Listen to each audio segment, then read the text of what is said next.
Welcome to the Money Chisme podcast, a fun and safe space for personal finance, investing, and entrepreneurship tips where we get the chisme on all things money with sass and humor. I am your host, Violeta, a first-generation Mexican immigrant, a real estate investor, entrepreneur, and I am here to help you kick ass in the financial game. Each week, I not only bring you expert tips, but also share the financial freedom and entrepreneurship journeys from our own community because representation is important. So grab un cafecito or si quieres an adult beverage and let's get into this week's Money Chisme. Hola, welcome to another episode of the Money Chisme podcast. I am Violeta, your host, and everyone has a pretty unique personal finance journey. And for the typical person, when you start that journey, it's pretty intimidating and scary. So with me today to share her own journey and give us some tips and tricks to help us navigate our own journey is Jessica Perrone, CEO and founder of Her Financial IQ. Hi, Jessica. Thank you so much for joining me today. Hello. Thank you so much for having me. Awesome. I'm excited for this conversation, but I always like to hear how I mentioned that we have pretty unique stories of how we fall into learning personal finance and trying to get our money together. So I want to hear about your story. How did that go? Well, you're absolutely right. Everyone does have their own money journey. And it's interesting because a lot of people have assumptions when they see me that I must have grown up in an affluent household with all the wisdom that I have about personal finance and investing. And believe it or not, I grew up the oldest of 8 children. And my mom was an immigrant and a single mom. So we had so much stacked against us growing up. But I learned some amazing lessons from my mom. And one of them was how to work super hard. She was an amazingly hard worker. The second one was she was so frugal. I just remember every single penny counting and like just being very good at using the various resources out there or bartering or exchanging. There was just that sort of frugality that was bred into me growing up as well. And then I would say the third part was just how to stick to a budget. I will say that I also did learn about the importance of credit scores from growing up in a household that relied heavily on cash. And this is something I'd love to talk to your viewers a little bit more about later on in the conversation, is the importance of credit scores, especially as being part of the US economy. I would love to talk a little bit more about that as well. But yes, I did not have financial conversations growing up because there wasn't any money to have those conversations. And it really was growing up and my financial journey that I went upon myself, where I learned the basics of personal finance, where I learned the basics of investing, and then I ended up on Wall Street as well. So what I really love to teach women is that you can have little to no knowledge about finance and still understand it and still succeed in it. And I feel like with the classes I've created or TikToks or coaching that I've done, I've really learned how to create an environment that is accessible and approachable and kind. And I feel like that is really a big thing for women because they come into, first of all, they lack the confidence. That's something else that we talk about, and you and I will talk about. And hopefully anyone that's watching this podcast will start identifying and saying, yes, oh, I can do that. I might have a little anxiety around it, but oh, I can do this. That is totally, I agree. I think like historically did seem intimidating, like it's for the wealthy people. And then so you start this like journey, or like for me, as I was coming out of high school, and it was like, okay, I really probably should start knowing how to at least know what to do with my money. And one of the things that I like about now is that more people like yourself, and one of the things that I'm trying to do is make personal finance and financial literacy important and make it more accessible and not as intimidating. But I do want to go into one of the main things that you wanted to talk about, which was like credit score, because I feel like that was the biggest one when I first started my personal finance is, of course, yeah, like saving and a little bit of budgeting because my parents were the same way. Were like kind of frugal and very anti-debt, credit cards and all that stuff. But then I had to buy a car. And then all of a sudden I have to deal with credit scores. I definitely want to get into that conversation on like some tips or what is your advice for someone that has no idea about credit score? Like how does it work? What is it and what you can do with it? Absolutely. And I even noticed a lot of the housing posts that you have on your blog. Mm-hmm. And one of the biggest things you can do to get a great interest rate on a loan is to have a fantastic credit score.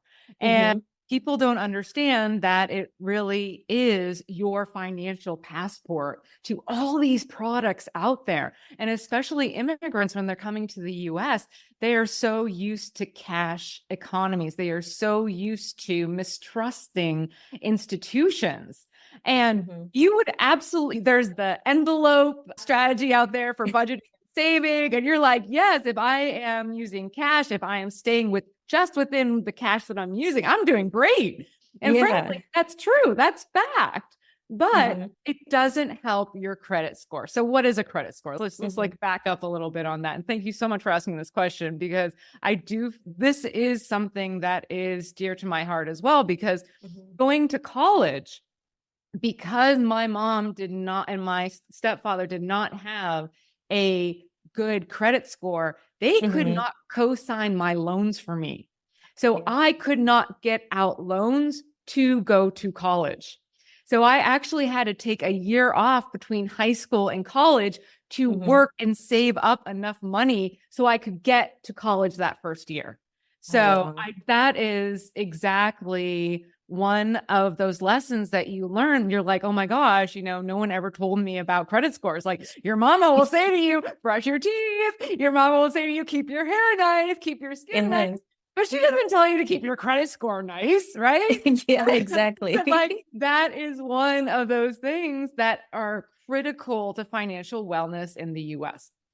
So, Mm-hmm. um, credit scores. Credit scores are reported by the three credit agencies out there. And basically, it is a track record of all of your debt and repayments and credit cards that you have. Mm-hmm. And so, one of the best ways to start a credit score is by having a credit card and Mm-hmm. paying it off on a monthly basis. And that is a very large part of where people go wrong in their finances. They Yes. get this first credit card and they're like, oh, it's like do shopping. And they're like, oh, I'll pay it off next month. I'll pay it off next month. But Yeah. then you have compounding interest at 23%. And you're like, oh my gosh, wait, how did this happen? Right. So that is something that you really have to think about when you are spending on a credit card. And that's really to rein it in and only spend what you can pay off on a monthly basis. And when you do that, you can start building your credit score because on time payments is like the number one thing you can do to Mm-hmm. get a good credit score. So what you asked another question about how are credit scores used? Yes. So credit scores can be used for all types of things, including, and people don't realize this, employment. So if Mm-hmm. you are applying for a job and you and me, Violetta, we are close contenders, right? If one of us has a good credit score and one of us doesn't, potentially that could be used in the decision-making process. So definitely credit scores are important there. Even renting a apartment, they will look at your credit score as well. But especially like you were saying, even car loans. Yes. And the lower, I mean, it's shocking. I wish I could share my screen, and I wish I was a little bit more prepared of this, because in the before investing course, which talks about the financial ducks, I actually have a slide that talks about the difference of the cost of a car loan with a good credit score versus a poor credit score. So how much more you pay in interest just by not having a good credit score. When you're looking to buy a house, getting together a deposit and getting your credit score in order is so helpful for getting a really great interest rate on that mortgage. Yeah, I definitely learned that the hard way. My first car, I didn't have a credit score because my parents were like so anti-debt. Like everything was paid in cash. If you don't have it in cash, you cannot afford it. And so then I go to try to get this car, and I can't even remember. I probably could pull it up if I go back in like my statements or something. I don't know if it's still there. But I think I was paying I think it was like around 18, probably more than that percent on this car loan. And it Wow, was a that's like a used, credit card interest rate, yeah, Violetta. it was a used, it was a, what was it? Maybe 2008, something like that. Gold Honda Accord. Love that car. And so I used it for like 10 years and stuff. But those car payments were so expensive at the beginning. But like I needed a car. What was I gonna do? And so that was one of the things that really kicked my butt at the beginning, when and a big kick in the face of what credit score, how much it really actually affects you. And now with investing in real estate and stuff, it obviously gives you better access for interest rates and all that stuff like you mentioned. So yeah, big opener. And I really think that like my community needs to start working towards their credit score and kind of get over this mentality of being scared of debt. Like, yes, definitely be cautious because, like you said, you don't want to run up credit cards. No, you don't. Learn how they Absolutely. work. And so I do want to get a little bit into that of the good debt versus bad debt, and a little bit of how you were talking about of how to use these debts more wisely and make sure that you're paying them on time. And I love, and it's so funny. You and I are like on the same page, because I was just thinking we should really talk about good debt versus bad debt now. I'm reading your mind. Yes, because your example of the car, there are times when a car can be good debt, but there's times that when a car can be bad debt as well. So I'm like, I don't know if you can tell, I got really excited about that. I don't know if you can tell, but I'm slightly a finance geek, and I get totally excited about it. Love it. But just to digress, just 1 minute, if you don't mind. I often attribute my financial success to not having a car. Because I did not even get my driver's license until I turned, get this, 30. Wow. Yeah. So just think of like, if you took all of those payments for that car, if you took all the maintenance for that car, all the gas, the insurance. And I actually have a blog post. And again, I wish if anyone has a chance and they want to go over to my blog post, or Violetta, maybe we'll share that blog post onto. Yeah, I'll link it below.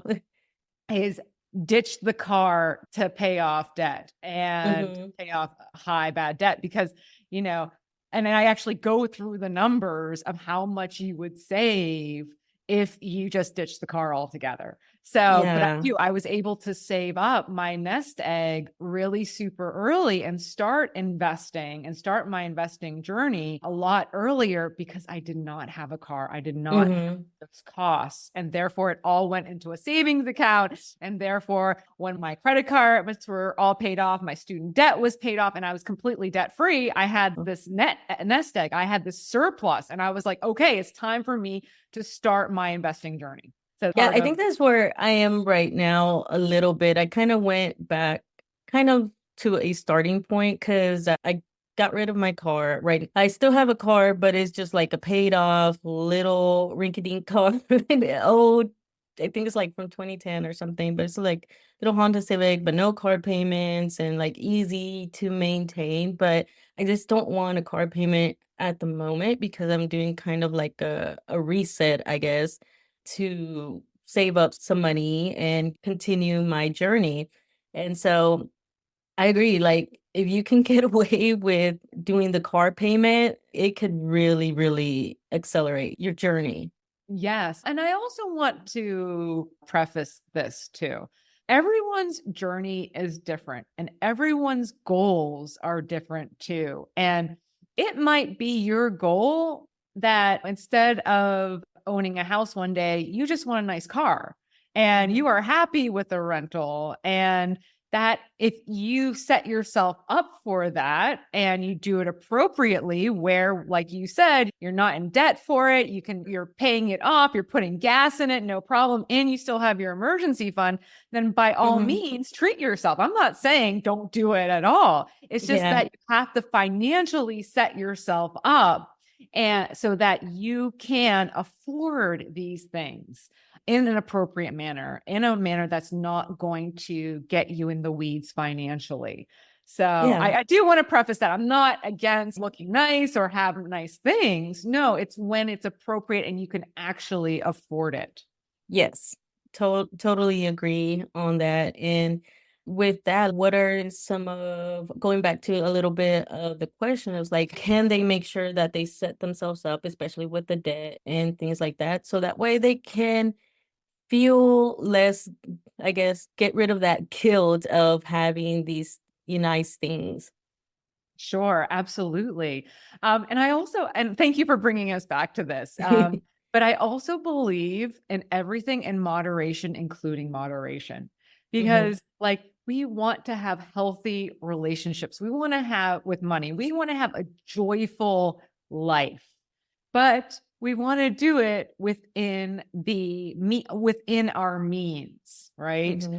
And so that's just something that I also want to bring up because you'll hear some people out there that are like, oh no, you can't have any nice things. And oh Oh no, yeah. right? Like Yeah, that was really, the big thing with the previous main, I guess, people influencers or personal finance educators, I guess, that you would see in the finance space. That was the big thing of frugality, like how dare you go enjoy a cup of coffee or things like that. So now I think I like that we're turning that around to yes, let's make more educated and calculated financial decisions, but not to the point where we just forget to enjoy life.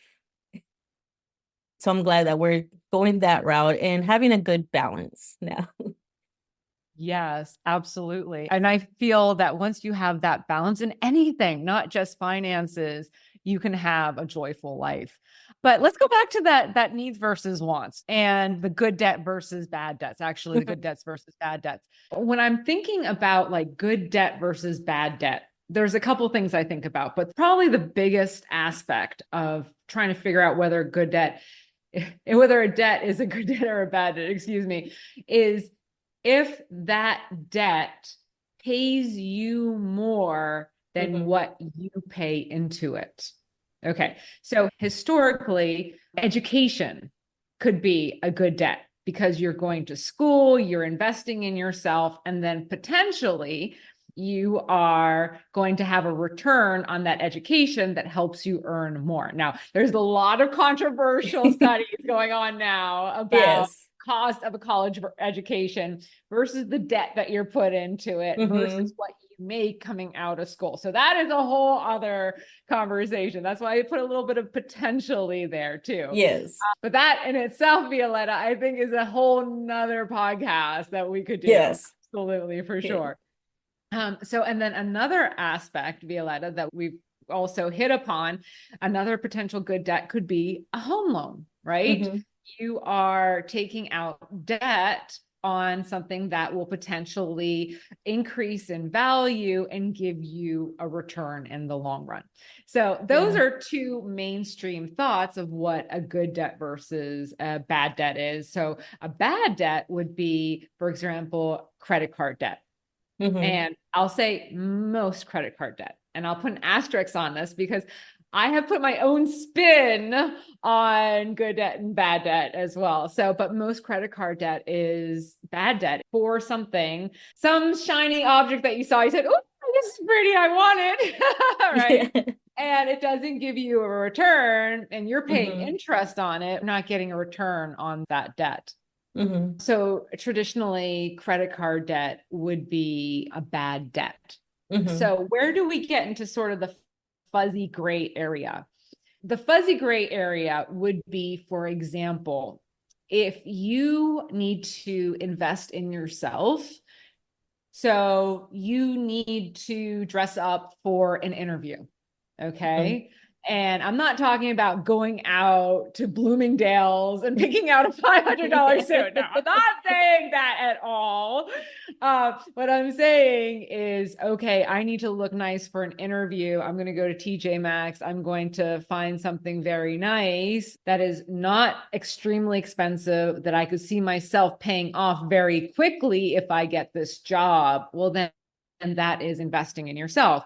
If you are a nurse and you need scrubs and shoes, the accurate shoes because you're on your feet all day and you don't have the monies necessarily cash right away to pay for that. Well, putting that on a credit card and those will give you a return. Well, that's another story. So it's really, what is the return on this debt? And I actually talk about that on everything, is looking at life from the eyes of an investor, because there's a lot of emotions that go around money. And if you can take the emotion out of it and just look at it from a perspective of, okay, what is the return? And looking at it with the investor hat on, you can take a lot of emotion out. So an example of this would be, and I was just in TJ Maxx over the weekend. And you know that they have all these fun stuff. Oh, I always lose to that aisle. I know, right? Right. And now they have the Halloween stuff out too. Oh, And can I tell you, I love Halloween. I do. I have a lot of Halloween stuff. I come to terms with that. I'm working on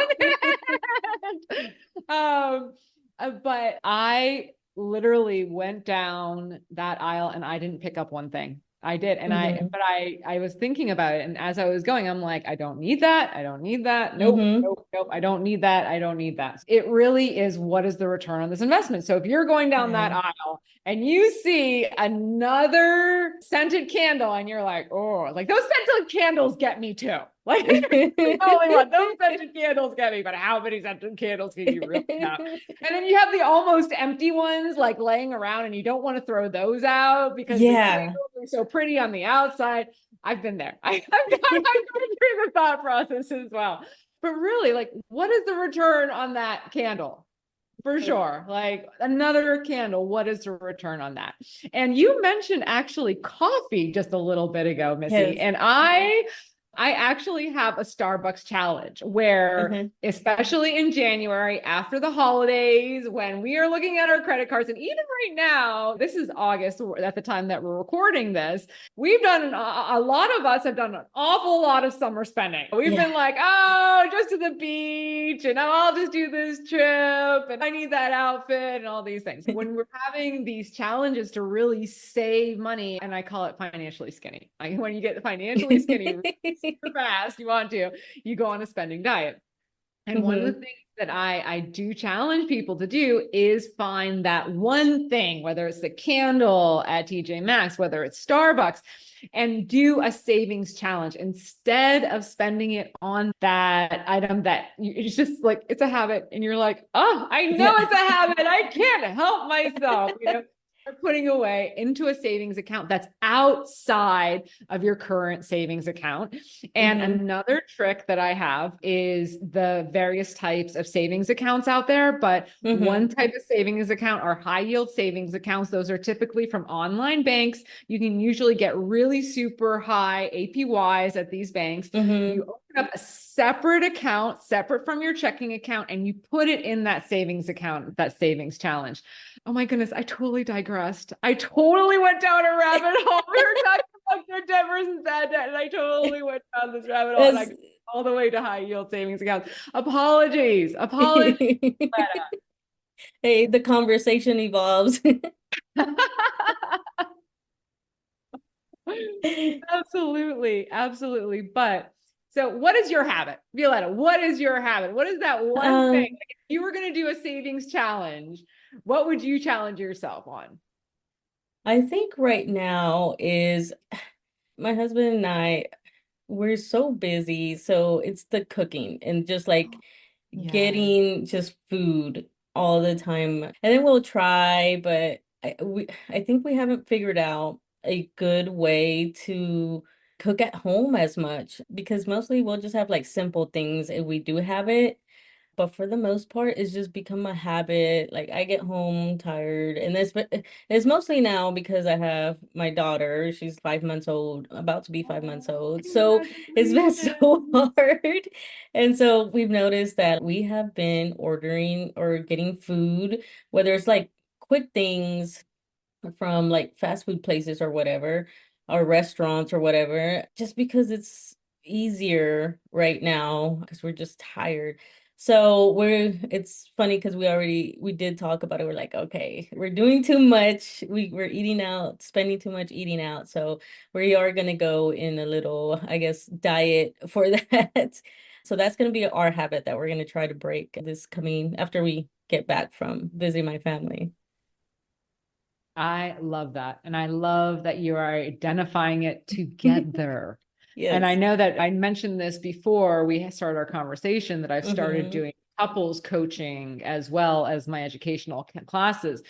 And just having conversations can be stressful for people. Saying to each other, "Oh, honey, we've been eating out an awful lot. We should really rein in this spending." Like having the money conversations can be really difficult. So good for you, Violetta, to Yeah. have that conversation with your spouse. Now, I have a question for you. So there's Yeah. something called money scripts, and Mm-hmm. I like having couples that are first working with me take these money scripts. So Mm-hmm. when you have a chance, Violetta, definitely take the money script quiz with Oh yeah. your significant other. And you can just Google money script quiz. It's a free quiz that you can take. Okay. And you would take it, and then your significant other would take it. But would you say that you have similar money sort of philosophies Mm-hmm. or differing money philosophies? Um, I think it's slightly different because I think I am a little bit more, I guess, ahead in my financial journey. I know I've been learning more about it, and he's just kind of like a little bit more behind. He's not there. He's learning about some of these things and budgeting, but I think he's still dealing with the financial guilt and Oh. trying to get him into the habit. So like right now, it used to be me with the budget, but now I've given him the reins so he could start knowing about like more about personal finance. He's starting to get interested in the real estate investing that I do. And I'm trying to get him up to speed so that way we can actually not now start being kind of like in the similar space or I guess level. So I think that's where we're at right now is I've kind of just really dove deep into personal finance and learning about that. And he's still kind of a little bit like now starting. So I think I'm like intermediate and he's still like entry level. So that's a little difficult at times and stuff. So it's But funny. it Yeah. sounds like he's willing to Yes. learn. It feels like, from what you're saying, it feels like he's willing to learn. And it's not that he's like no, I'm not going to take care of my finances. He just Yeah. didn't understand the importance of it. And a lot of people are Mm-hmm. in that space. They're not necessarily intentionally bad with their finances and just saying, screw it. But because there are different types of people, right? And Mm-hmm. there's different people are at different points of their journey, but also at different points of their knowledge. And I Mm-hmm. remember even my financial IQ when I first met my ex-husband. Mm-hmm. My financial IQ was like a toddler compared to him. And I Yeah. learned so much from him. And there were times that he's like, what do you mean you don't know what that means? And I've had a lot of men say that to me in my financial journey. But I had to say, look, I'm sorry, I'm not on the same level as you. I actually got sassy, a little sassy. Oh. Like sassafras. And I know some people would have been like taken aback or humble about it, but I'm like, Mm-hmm. no, I'm like, I just didn't grow up with a silver spoon in my mouth, mister. Yeah. Like, I want to learn. Tell me about it. So there is like a little bit of tenacity and stand up for yourself as a woman Mm-hmm. and say, you know what? No, I don't know this. Or anyone, not just a woman. No, I don't know this, but I want to learn and I can learn and I will learn. Gosh darn it. Yeah. Yeah, definitely. He's definitely in that mindset that he wants to learn. And I think my community, we're at that level where a lot of us are in the beginner stages, and I want them to give themselves grace. And because I know the mindset's like, oh, I did this at the age of 20 or whatever. We all have our own journeys, and some of us just start a little bit later in life, and that's okay. And at least you're doing it now. That's what matters. It's like I had to learn to give myself a lot of grace and really let go of like, man, if I knew this back then, I could have saved myself this, blah, blah, blah. But that's the past. Now I'm doing it. That's what matters the most. And speaking a little bit of the community, I know because I want to make sure I don't forget to include it because I know we were speaking offline about it that you did bring some statistics on like the Latino community. And so I do want to give you a chance to share those stats and your thoughts. Sure, absolutely. So what I did was I ran some stats on the Mhm. Latino community and investing. Like we've been talking about just personal finance and banked Mhm. versus unbanked and just what a lot of people just would feel are everyday finances, personal finance, not to mention moving up into investing and home ownership and whatnot. So the first one was a survey by CNBC, and it was in regards to lower investment ownership in general. And it said here that Latinos are less likely to own investments compared to their non-Latino counterparts. This survey found that nearly half of Hispanic Americans don't own any investments. Oh, wow. Half. Isn't that an amazing statistic?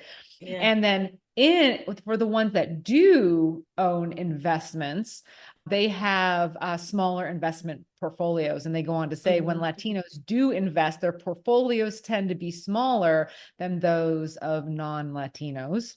Mhm. And they have a preference for, they're saying here, more traditional investments. Mhm. I would say liquid. I would go Mhm. on to say liquid. And what is liquidity? Liquidity is when you are able to convert an asset into cash very quickly. Okay. Mhm. Again, distrust of the institution, distrust of Yes. not having it in a cash form.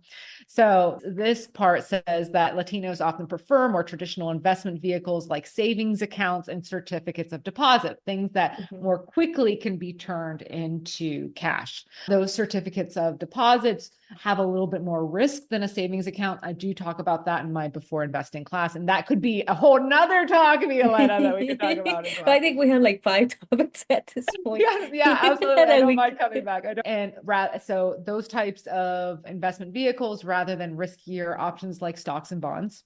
Mm-hmm. Um, then they go on to talk about language and cultural barriers. Language Mm-hmm. barriers and cultural differences can hinder access to financial information and services, making it more difficult for Latinos to learn about investing. Mm-hmm. And they also have lack of trust in financial institutions. You and I have brought that up. Mm-hmm. Historical mistreatment and discrimination can lead to mistrust in financial institutions, making it difficult for Latinos to build relationships with advisors and brokers. And then I had also just put on the side, and we really talked about this, two things that I wanted to talk about. I wrote down with big and big letters, which is what we talk about, is cash, right? Mm-hmm. We're noticing a lot of cash. And there's also the trend of being selfless here in the States and sending monies back to families that Yes. are at home. And so you talked about the selfless aspect of it as well. Do you want to talk a Mm-hmm. little bit more about that? Yeah, for as far as like the parents sending money to Mexico. Yeah, Yeah, that was, exactly. growing up, I kind of like, why are you sending money over there?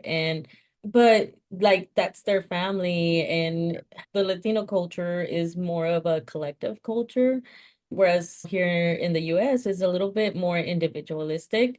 I guess the money is seen more like if you can to help support somebody else, you should. My mom sends money for random things. I think the most recent one was for funeral expenses for somebody that they knew from Mexico.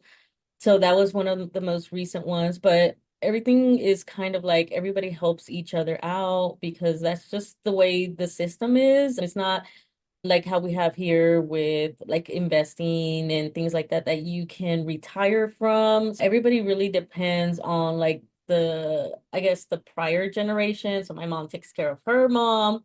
Then now it's falling on me. And so I think my generation, the first generation here, is we have this unique, I guess I don't want to really say burden, but for the lack of better words, yeah, like a burden of to try to break that still, but also still balance that with taking care of your family and still keeping some of that cultural collectiveness, but also learning how to balance it. And we're also responsible for handling our parents because they don't know all that stuff. They don't know the finances. I'm having to right now. My parents are getting close to, well, my dad retires pretty much this year. He's eligible.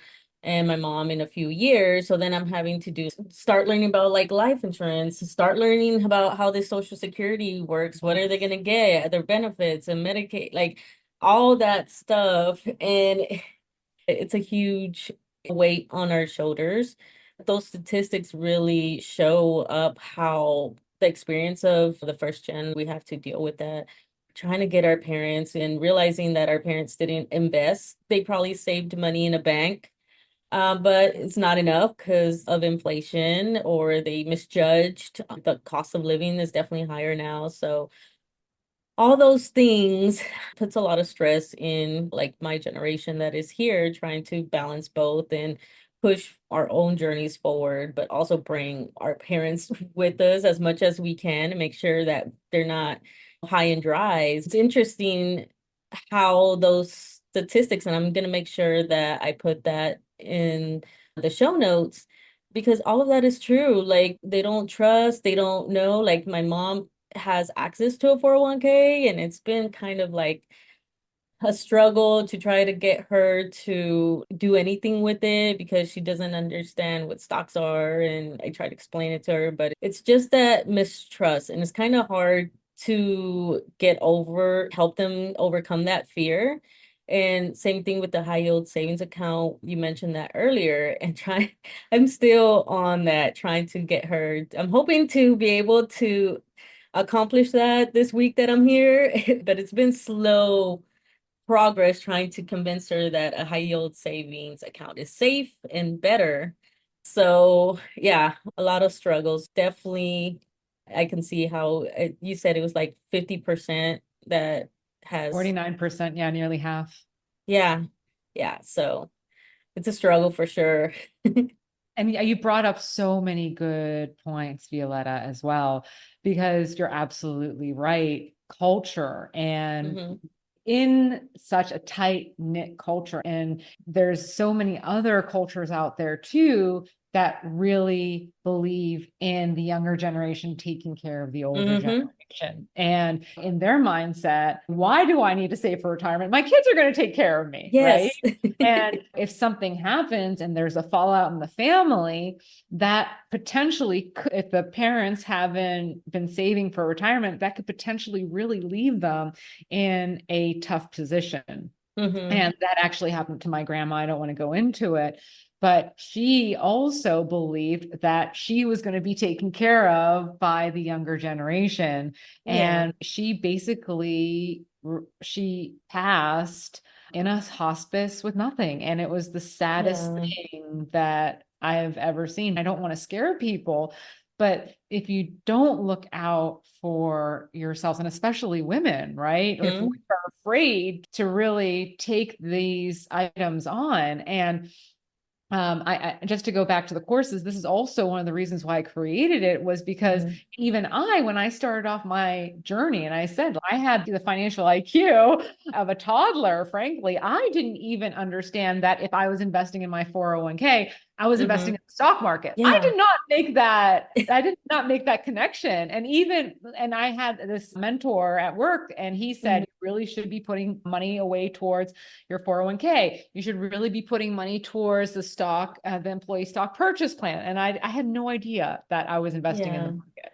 And then as a result of that, I actually have some funny investing jokes that happened where I got involved in some penny stocks. And that's another story, because I just didn't realize that I could have just been allocating more money to my 401k and taking Yeah. advantage of the match. And I am in the markets and it will be growing. So Yeah. these are all things that we shouldn't be embarrassed to not know, because if Hmm. our parents don't understand this, how are we supposed to understand this? So Exactly. that's one of the reasons why I put together my courses. So I have Before Mhm. Investing, which talks about your financial ducks and personal finance tricks and how to make your money grow before investing. And then Investing Basics. What are the different ways you can put your monies to work? What is a 401k? What are IRAs? What is a robo advisor? What does a financial advisor do? What Yeah. do retail brokers do? And so that's my Investing for Beginners course. And then I also have my stocks and ETFs simplified, because once you figure out where you want to put your money to work, you kind of have to understand what they're investing your money into. So Yeah.